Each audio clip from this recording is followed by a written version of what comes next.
It's good. Hey guys, this is Danny Karun. ఈరోజు నేను కొత్తగా ఒకటి ట్రై చేద్దాం అనుకుంటున్నా. మేబీ మీలో చాలా మందికి తెలిసే ఉంటుంది, బట్ నేనైతే ఫస్ట్ టైం చేస్తున్నాను.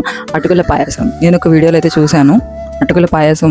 జస్ట్ ఆ నేమే విన్నాను, నాకు ఎందుకో తినాలనిపించింది. మా ఇంట్లో అటుకులు ఉన్నాయి, సో ఐఎమ్ మేకింగ్ ఇట్. ముందుగా దీంట్లో పాలైతే ఉంది, పాలైతే మరుగుతోంది. మొత్తం ముందుగానే ప్రిపేర్ చేశాను. అటుకులు వాష్ చేసి దాన్ని మంచిగా స్క్వీజ్ చేసి ఇట్లా పెట్టాను అనమాట.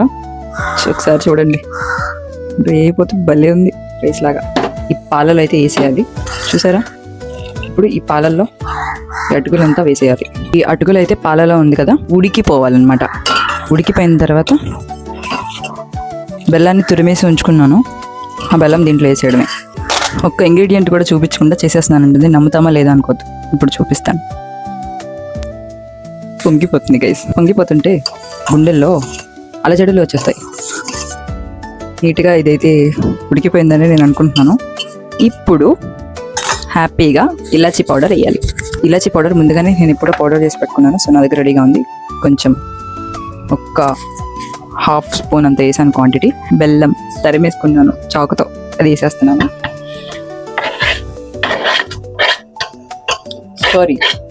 తురిమేసుకున్నాను. బెల్లము తురిమేసుకోవడం వల్ల వెంటనే అయితే కరిగిపోయింది. Look in to it. కనిపిస్తుందా? సూపర్గా కరిగిపోయింది. ముందుగానే ఫ్రై చేసుకున్నాను కదా ఈ బాదం జీడిపప్పు. వస్తువు వైపు చూడదు, ఫుడ్ వైపు చూడండి.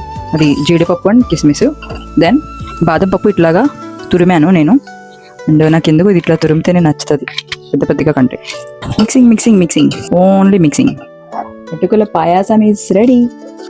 ఓకే, కాలిపోతుంది గైస్. ఒక చెంచా అయితే తింటాను. బాగా ఊది ఊది తినాలి. హ్యాపీగా ఉంది. బాగుంది guys. Thanks for watching Danny fashion space. Bye.